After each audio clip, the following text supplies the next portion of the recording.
The second installment of BCO Sundays at 3 features Baltimore Chamber Orchestra concertmaster Audrey Wright's stunning performance of Vivaldi's Summer, the second of the 4 violin concertos that make up the 4 seasons. Audrey plays the solo violin part and leads the orchestra as well. This is a genuine tour de force. Our wonderful assistant conductor, Rebecca Smithorn, hosts this video with Vivaldi's Summer. In our last video, we talked about what the Four Seasons is and how it came to be. Now let's talk about its composer, Antonio Vivaldi. The most well-known part of Vivaldi's professional life was his work at the Ospedale della Pietà.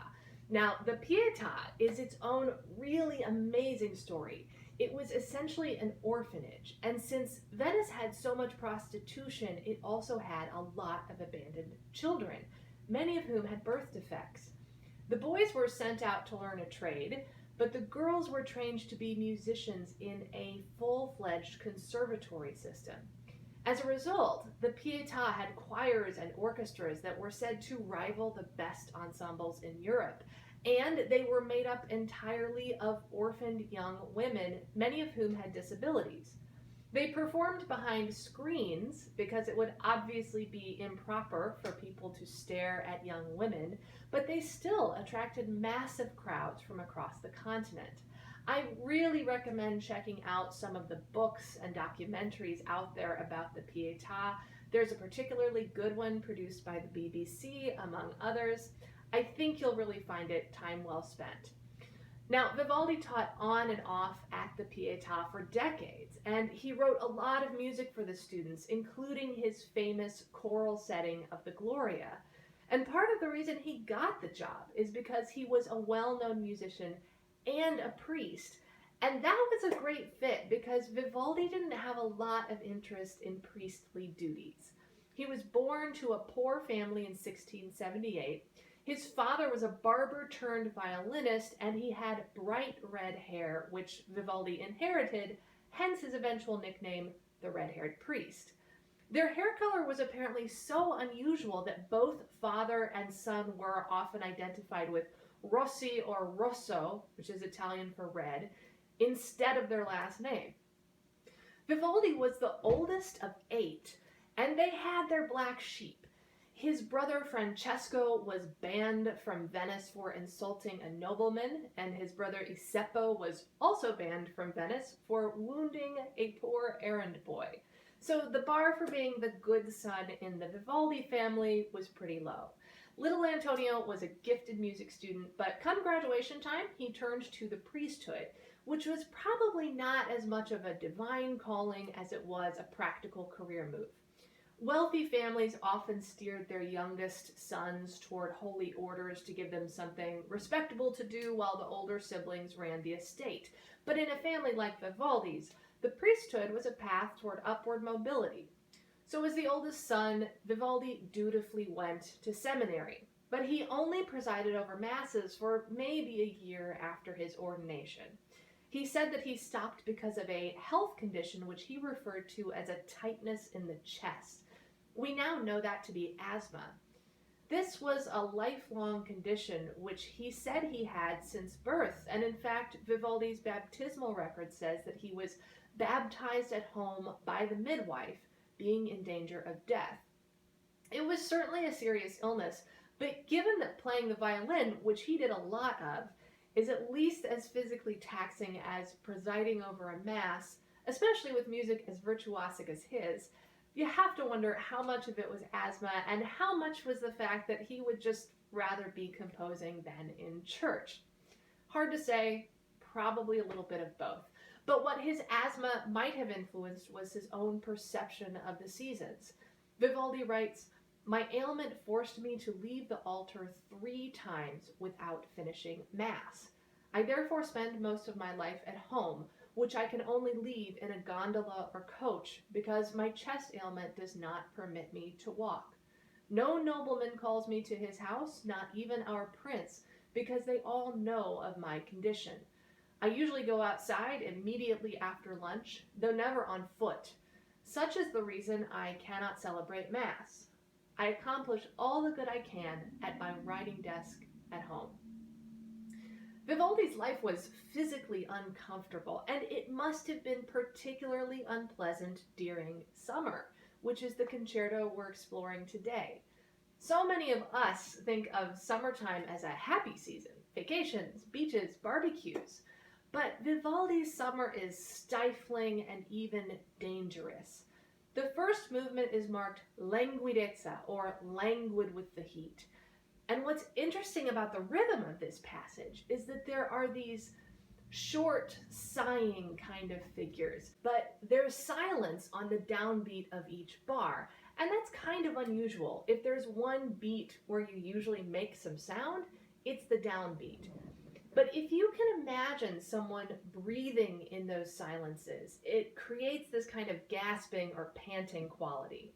You can almost imagine someone struggling to breathe as they walk through this insufferable heat. And remember, that's an experience that Vivaldi knew very well. Just try inhaling with me on each of these silences and see what it feels like.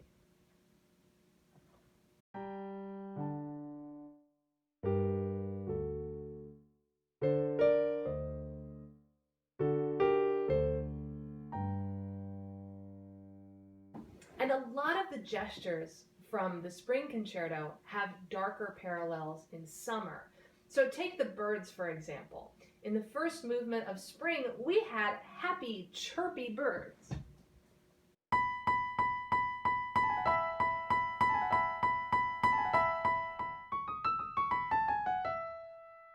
In the first movement of summer, our birds come back, and this time Vivaldi even names them. We have a cuckoo, a turtle dove, and a goldfinch. But their songs have a very different quality than those spring birds. So take the song of the turtle dove, for example, which is played by the solo violin accompanied by cello.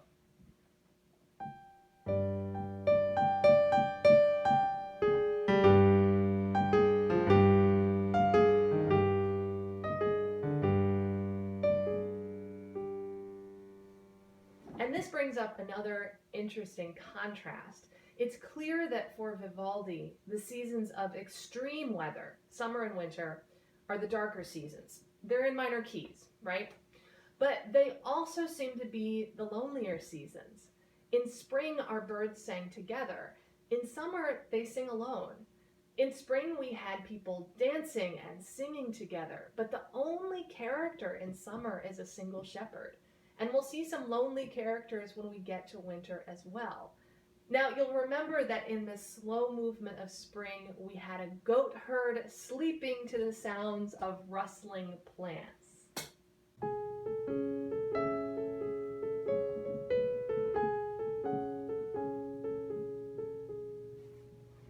In the second movement of summer, we have a shepherd also trying to sleep. Vivaldi sticks with a formula, but instead of those lovely poetic plants, we hear flies and gnats with this bitey little figure.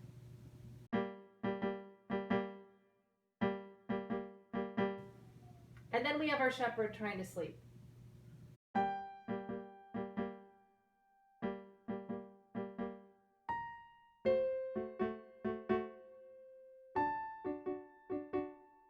And even if he were able to nod off with all those bugs, he's woken up over and over again by the sound of distant thunder. And this shepherd is spooked. The word fear appears in the text for every movement of the summer concerto. In the first movement, it says that he fears that a storm is coming, and he fears his own destiny. In the second, he's awoken by the fear of lightning and thunder, and the third movement begins by saying that, alas, his fears have come true. And of course, Vivaldi's terror of a summer storm does not disappoint. And we should give him some continuity points here. He uses the exact same musical figure for thunder in both movements. Same notes, same rhythms, same instruments. But in the third movement, he adds these treble notes that pop at the top to create one of the four seasons' most iconic moments.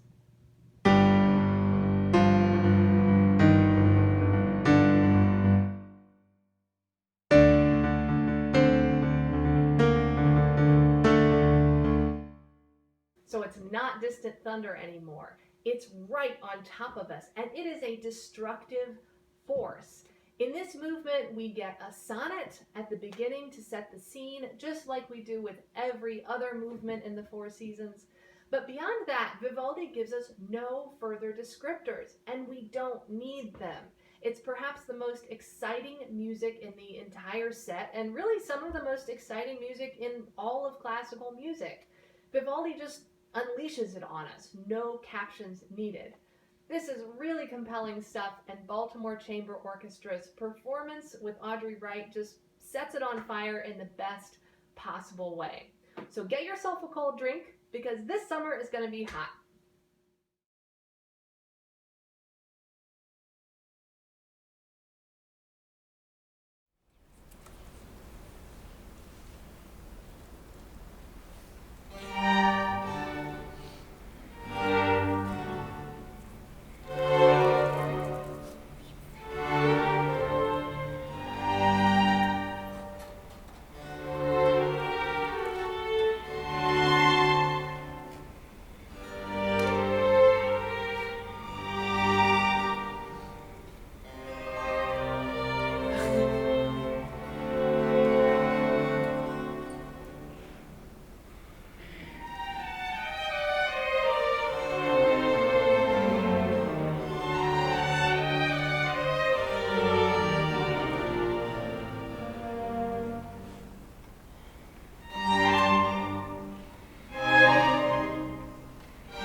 Thanks for joining us today.